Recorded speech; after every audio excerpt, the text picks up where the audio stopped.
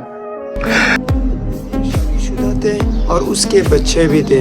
اسی طرح وہ اپنے خاندان اور فیملی کو پرائیویٹ رکھتے تھے لیکن اپنے اہل خانہ سے بہت محبت کرتے تھے. اسی طرح